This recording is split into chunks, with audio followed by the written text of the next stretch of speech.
Update diary पढ़ने का समय दिया है। कदम कुआं थाने ने अपडेट केस डायरी सबमिट कर दी है। रोशन आनंद के पक्ष में डायरी पढ़ने का समय मांगा गया है। कोर्ट ने केस डायरी पढ़ने के लिए 3 दिन का समय दिया है। 30 जून तक फैजल खान का अंतिम प्रोटेक्शन जारी रहेगा।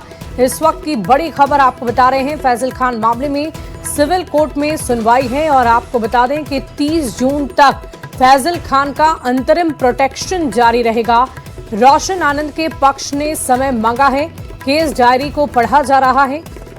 थाने की तरफ से केस डायरी सबमिट की जा चुकी है और उसी डायरी यानी उसी रिपोर्ट के आधार पर आगे की कार्रवाई अब की जाएगी। कोर्ट में सुनवाई होनी है, लेकिन आपको बता दें कि 30 जून तक फैजल खान का अंतरिम प्रोटेक्शन जारी रहेगा। आज सुनवाई के लिए तिथि तय थी और डायरेक्शन था आईओ को अपडेटेड डायरी जमा करने का, जिसको कि आईओ के द्वारा जमा किया गया आज और उसे रिकॉर्ड पे ले लिया गया है। और नेक्स्ट आर्ग्यूमेंट के लिए जो डेट फिक्स हुआ है वो ट्यूसडे है, उसी दिन सुनवाई होगी। अब कोर्ट तो पहले भी डायरी की मांग की थी, क्या पुलिस डिले कर रही है? ऐसी बात नहीं है। पुलिस के द्वारा जो पहले डायरी जमा की गई थी वो कंप्लीट नहीं थी, वो 19 तारीख तक का ही था। उसके बाद अपडेटेड डायरी की आवश्यकता थी कोर्ट को इस पिटीशन में आदेश करने के लिए, इसलिए अपडेटेड डायरी की मांग की गई थी। डायरी अप टू डेट मांगी गई थी, वो सबमिट कर दिया गया है बाय द इन्वेस्टिगेटिंग ऑफिसर और ट्यूसडे को पड़ा है बहस के लिए। किन किन लोगों की सुनवाई हुई थी? सभी लोग की है, एंटिसिपेटरी भी है, खान साहब की है और अदर उनके कलीग जो हैं स्टाफ्स हैं उनका भी एंटिसिपेटरी बेल एप्लीकेशन है, उसकी भी सुनवाई हुई। रेगुलर बेल हैं उसकी भी सुनवाई हुई और up to date case diary आज मॉर्निंग में सबमिट किया गया है बाय द इन्वेस्टिगेटिंग ऑफिसर और इसको रखा गया है मंगलवार को। और देखिए इस पूरी खबर के जानकारी के साथ न्यूज़ 18 संवाददाता रवि नारायण हमारे साथ फोन लाइन पर जुड़ रहे हैं। रवि, क्या अपडेट है इस पूरी खबर को लेकर?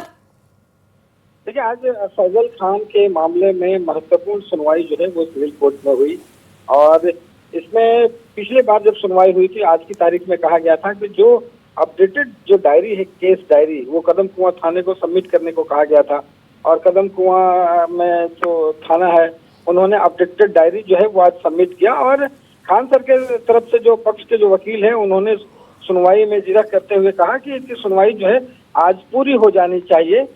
लेकिन रोशन आनंद के वकील ने इसे रोका और उन्होंने अपनी दलील दी कि ये चूंकि केस डायरी आज ही सबमिट हुई है, एकदम जो अपडेटेड किया गया है, तो इसे पढ़ने का जो है समय दिया जाए और इसके लिए आगे की तारीख दी जाए।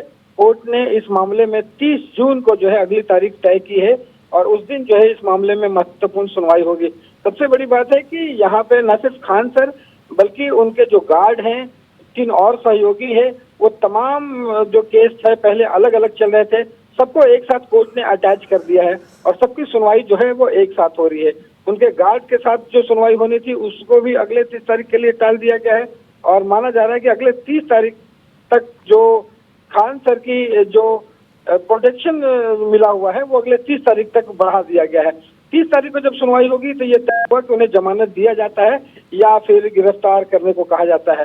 तो 30 तारीख की जो सुनवाई है बड़ी महत्वपूर्ण होने वाली है। जी, वाकई देखने वाली बात होगी रवि कि 30 तारीख को जब सुनवाई होती है तो क्या होता है, क्या एक्शन कोर्ट की तरफ से लिया जाता है। फिलहाल इस खबर पर आप नजर बनाकर रखें। बहुत शुक्रिया आपका हमारे साथ जुड़ने के लिए। और इसी बीच नालंदा से एक बड़ी खबर का रुख कर लेते हैं। एटीएम ठगी गैंग का भंडाफोड़ हुआ है। केनरा बैंक एटीएम से एक आरोपी गिरफ्तार हो गया है। बैंक मैनेजर ने जाल बिछाकर पकड़ा है। आरोपी राहुल कुमार रंगे हाथ पकड़ा गया।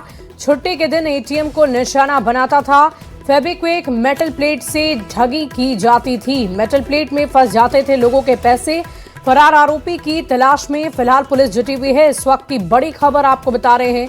नालंदा से ये बड़ी जानकारी आपको दे दें। एटीएम में मेटल प्लेट लगाकर ठगी का काम चल रहा था। मेटल प्लेट में फंस जाते थे पैसे। नालंदा से ये बहुत बड़ी खबर आपको बता रहे हैं। और देखिए बिहार के कई जिलों में मुहर्रम पर बवाल मचा हुआ है। हंगामे की खबर सामने आई है। 6 जिलों की अलग अलग तस्वीरें आपको हम टीवी स्क्रीन पर दिखाते हैं। समस्तीपुर में एक युवक की चाकू से गोदकर हत्या हो गई। अररिया, सीतामढ़ी, शेखपुरा में जबरदस्त हंगामा हुआ।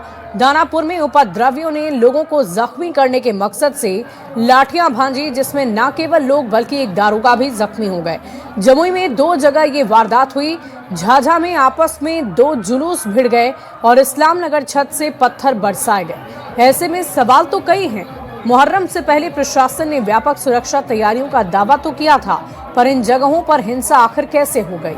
क्या संवेदनशील इलाकों की पहचान में कोई कमी रह गई? क्या आयोजकों और प्रशासन के बीच पहले से तय नियमों का पालन नहीं हुआ?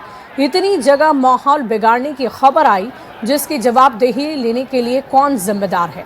क्या पुलिस इन असामाजिक तत्वों की पहचान कर कार्रवाई करेगी? ये एक सबसे बड़ा सवाल।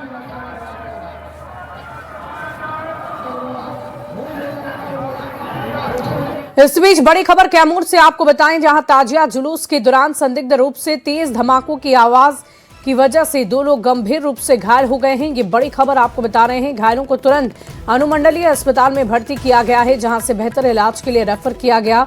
घटना मोहनिया के स्टूवरगंज मोहल्ले की बताई जा रही है। शुक्रवार की रात ताजिया का जुलूस निकाला जा रहा था और तभी प्रत्यक्षदर्शियों के अनुसार जुलूस में अचानक तेज धमाका होता है, जिसमें कुंदन सेठ और मुस्कान खातून घायल हो गई। लोगों का कहना है कि उन्हें साफ तौर पर नहीं दिखा कि हुआ क्या, लेकिन वो दोनों लहूलुहान थे। परिजनों का आरोप है कि गोली या छर्रा लगने से घायल हुए हैं, लेकिन ये अब तक बात स्पष्ट नहीं हो पाई है। घटना के बाद कुछ देर के लिए अफरा तफरी का माहौल हो गया है। वहीं भारी पुलिस बल मौके पर पहुंची और इस पूरे मामले की पड़ताल फिलहाल शुरू की जा चुकी है। तो कैमूर से बड़ी खबर आपको बता रहे हैं। ताजिया जुलूस के दौरान संदिग्ध घटना हुई है। तेज आवाज के साथ धमाके की बात सामने आ रही है। अब वहां पर क्या हुआ, इसकी जानकारी सामने नहीं आई है, लेकिन फिलहाल परिजनों का ये कहना है कि कुछ नुकीली चीज़ या फिर गोली लगने की वजह से ये दोनों जख्मी हुए हैं। लेकिन फिलहाल स्पष्ट रूप से ये कहा नहीं जा सकता कि आखिर ये हादसा हुआ कैसे। हालांकि कहा यह जा रहा है कि तेज धमाके की आवाज़ भी सुनाई दी थी। कैमूर से इस खबर की अधिक जानकारी देंगे न्यूज़ 18 संवाददाता हमारे साथ अभिनव जुड़ रहे हैं। अभिनव, क्या कुछ जानकारी है आपके पास? कुछ खुलासा हो पाया कि आखिर वहां पर हुआ क्या था? धमाके की आवाज कहां से सुनाई दी थी? बता दें कि ये मोहनिया थाना क्षेत्र के स्टूवरगंज का मामला है, जहां ताजिया जुलूस निकालने के दौरान ये धमाका हुआ। हालांकि जो घायल के जो परिजन है वो साफ तौर पर आरोप लगा रहे हैं कि गोली या छर्रा चलने की आवाज सामने निकल के आ रही है। जो मोहन सेठ है, जो घायल के परिजन है, हालांकि इस मामले पे गोपाल कृष्ण जो मोहनिया एसडीपीओ ने साफ तौर पे कहा है कि ऐसी कोई बात नहीं है, लेकिन अगर ऐसी कोई बात होती है तो हम लोग जांच करेंगे। हालांकि उन लोगों को अनुमंडल अस्पताल मोहनिया से बेहतर इलाज के लिए हायर सेंटर के लिए रेफर कर दिया गया है। जी बिल्कुल। अभिनव, हम आपसे ये भी जानना चाहेंगे कि ये जो धमाके की आवाज सुनाई दी थी, ये सिर्फ घायलों को सुनाई दी या यहाँ वहां पर मौजूद और भी लोग थे, उन्होंने भी इस आवाज को सुना था?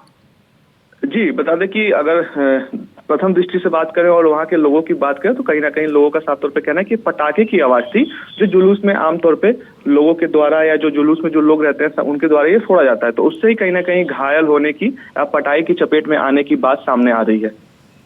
चलिए, बहुत शुक्रिया अभिनव हमारे साथ जुड़ने के लिए, तमाम जानकारी के लिए।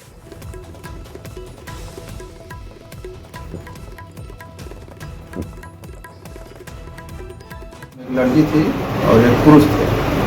तो लड़की का आँख का जो ऊपर वाला जो होता है आईलिड हमारे डैमेज था, आँख में ठीक लग रहा है।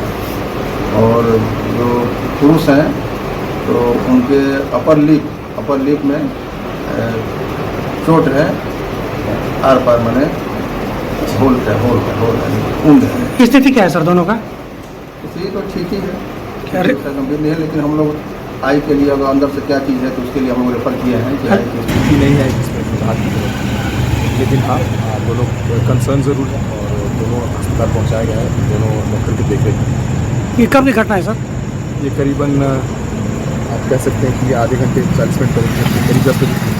पटाखा से ही हुआ है?